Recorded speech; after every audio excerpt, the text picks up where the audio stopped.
Hi, and welcome to this live reading from Beachcomber Enemy from the Beachcomber Investigation Series, Book 10 by Stephanie Queen, and this is hosted by Itsy Bitsy Book Bits. Chapter 1. The instant Dane stepped through the back door of his beach shack, even before the screen door sprang shut behind him, he knew something was wrong. Deadly wrong. He smelled it in the air. Gas. All his senses came alert as if electrified. He ran through the kitchen, down the hall, scanning each room until he slammed through the door of his bedroom. Shayna! She wasn't there. The thudding of his heart drowned out his thoughts. Driven by fear, he raced back through the small house and out the back door into the yard. She wasn't inside. But was that a good thing or a very bad thing? He wouldn't let himself speculate as he raced around the side of the house, back to the patio. There, he saw her. Shayna. His voice sounded less strangled, but the panic didn't subside as he darted a glance back at his home. Their home. He grabbed her by the arm and dragged her from where she stood, stretching after her run. A protest died on her lips as her eyes met his. He knew she saw his fear. He didn't let up on the death grip he had on her arm as he sprang across the lawn to the pier. She kept pace with him. Not that she had any choice. "What is it?" she asked breathlessly, without letting up. He glanced back once to look at her, but there was no time to answer as they reached the end of the pier that jutted out into the harbor. There was no time to do anything but pull her into his arms. The shack exploded with a roar of flames that shot into the air at the same instant he leapt off the pier with Shayna. The heat hit him just before they hit the water and sank deep into the blessedly cold water. Chapter 2. Dane didn't have to hold on to her for her protection as he pulled her under the pier, but he needed to keep her close for his emotional stability, to keep his soul from exploding. After a minute, he surfaced with her under the pier to the roar of flames and the distant sound of fire trucks blasting their horns. "Dane? What? Who?" "Shh. It's all right." He said the words for his own reassurance as much as hers. It had been too close a call.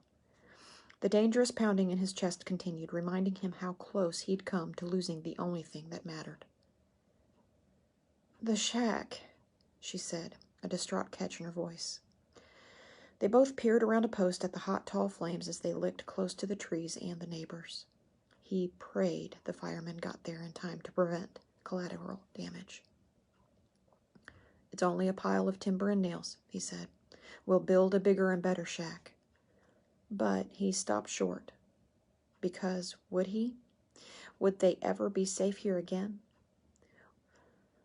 Someone was going all in to destroy him.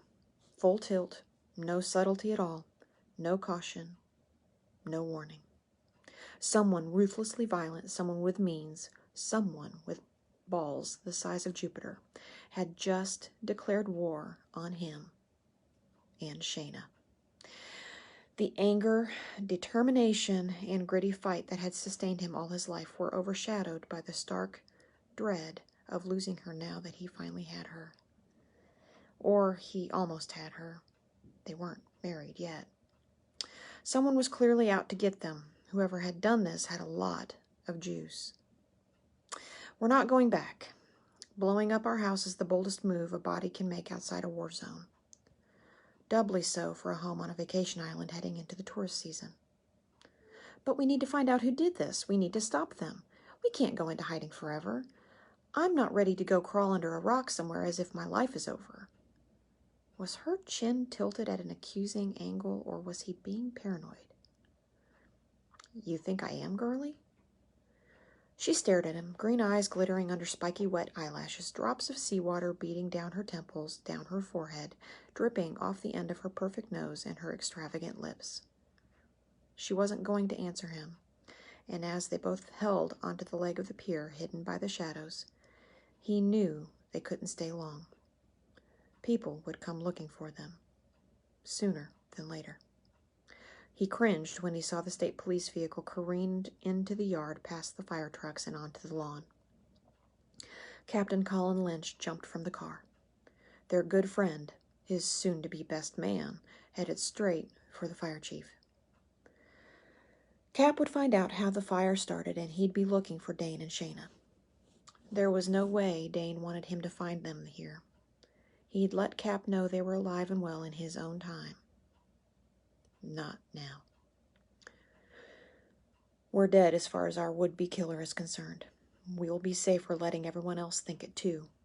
But that doesn't mean we aren't going after the fucker. It means we'll have to do our investigation under the radar, he said. She nodded. He pulled her arm off the pier. Let's get out of here, he said. Where are we going? It was a reasonable question, but he had no answer. Yet. You'll be the first to know as soon as my plan comes together. Lucky thing I do my best thinking underwater. Holding onto her arm as if he needed to make sure she'd follow, he dove under the water. They needed to stay under as much as possible until they rounded the jetty where they could find a way to get to shore. Dusk settled over them, making the light from the flames stand out in the sky even from the distance they'd managed to gain on the other side of the jetty. He knew Cap's officers would search the house for them, or for their bodies. But he also knew Cap would look for them elsewhere. He'd check out back. He'd check the water. Dane swam with Shayna into the shallows and stayed low, then partially stood so they could walk. There were people out on decks and walking the beach, so they'd need to be careful not to be spotted. Dane and Shayna would be recognizable, not only because they were fully clothed and drenched, but because they were minor celebrities on the island. Dane wanted to take no chances. He headed under another pier. Where are we going, Dane? She asked again. He knew she wouldn't follow him for much longer before making a mutiny play. She would have ideas of her own. Where do you want to go? I think we should go to Cap's. He should have known. Too obvious. He'll be watched. Whoever set off the explosion is in the area and will be looking for official confirmation of the kill. Cap is front and center on that stage. Then where?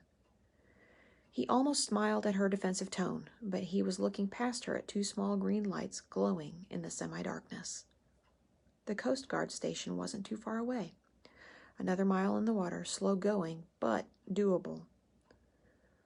Let's make a visit to Captain Vendy.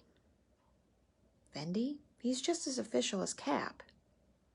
Except they're not looking at a boating accident. They're looking at a house explosion. Vendy isn't going to be involved in the investigation.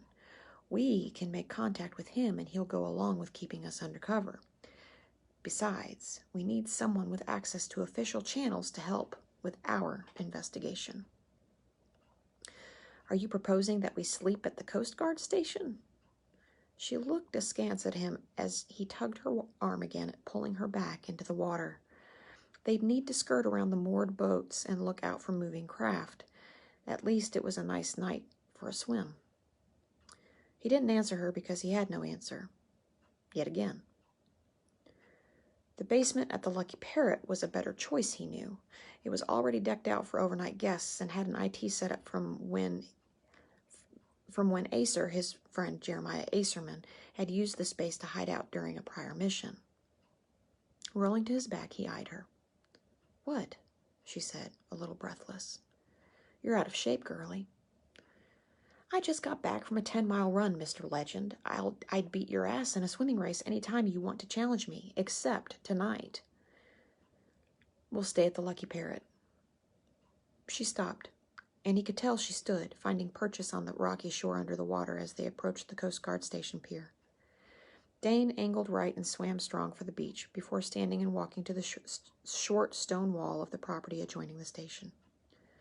She caught up with him as he crouched low and walked fast up along the fence toward the street. He aimed to go to the basement door and wait until he knew everyone but Vendy was gone for the night. He was taking a chance, but only a small one, that Vendy would be there late. The man practically lived his job. Probably why they got along so well. It was a lifestyle more than a job for Vendy. Same as for Dane, same as for Shayna. No, she whispered. We can't stay at the Parrot.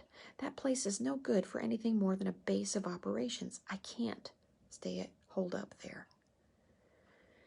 You're awfully fussy for a woman on the run with a rabid killer after her. They're not after me. They're after you. She sounded certain, and he couldn't argue with her logic. Glancing around the fence, Dane saw that Vendy's truck was the only one still parked at the station. He waved Shayna on and ran up the stairs. Taking another quick look through the window of the door, he saw that the public office was unmanned. He rapped on the door. "He'll never hear you," she said. She pulled her phone from a zipped waterproof compartment in her running shorts and tapped it on. When it lit up, he checked his surprise. Dane always made a point of appearing to remain cool, whether he was or not. So far, his cool had held up often enough to keep him alive. "That's a throwaway phone, right?" "Of course." She gave him a half frown. He watched her tap in Vendy's number while seawater dripped from her hair down her arms. "You have Vendy's number memorized?" His cool was gone. He found it next to impossible to control his irritable, irrational jealousy where Shayna was concerned, no matter how unreasonable he knew it was. Putting the phone to her ear, she smiled at him with an "aren't you cute to be jealous" look. Irritability slid toward a hotter, almost angry end of the spectrum on his meter until he heard Vendy on the other end of her line. Dane snatched the phone from her. "Vendy, this is Blaze. We're at your front door, unofficially. Let us in, but don't raise any alarms." He clicked off. Shayna shook her head, but a faint smile still tilted one side of her kissable mouth. He noticed goosebumps on the wet skin of her arms and would have embraced her to share his heat. He always had heat to spare when he was in her vicinity. But Vendy pulled the door open and they slipped inside. He hadn't turned on the lights and said nothing as he led them through the office and downstairs. A ping sounded on Shayna's phone. "What the hell is going on with you two?" The explosion. Dane pushed Shayna inside and nodded at Vendy. "The beach shack is gone." "I knew it had something to do with you, damn," Vendy said. He turned and went down the stairs to the right into the dark, leaving him with Shayna in the small entryway. Shayna held her phone and tapped it to check the message. Dane didn't like that she'd gotten a message. A foreboding crept up his spine and took root in his chest, tightening it as he watched her read the message. Pale fear drained the remaining color from her face. "What does it say?" Dane grabbed the phone to see for himself, the thumping in his tight chest too insistent to allow him to wait for her answer. The text said, "Boom," followed by a picture of a cartoon explosion, followed by another cartoon that he didn't understand, and yet it chilled his blood. His eyes bored into hers as he took hold of her shoulder.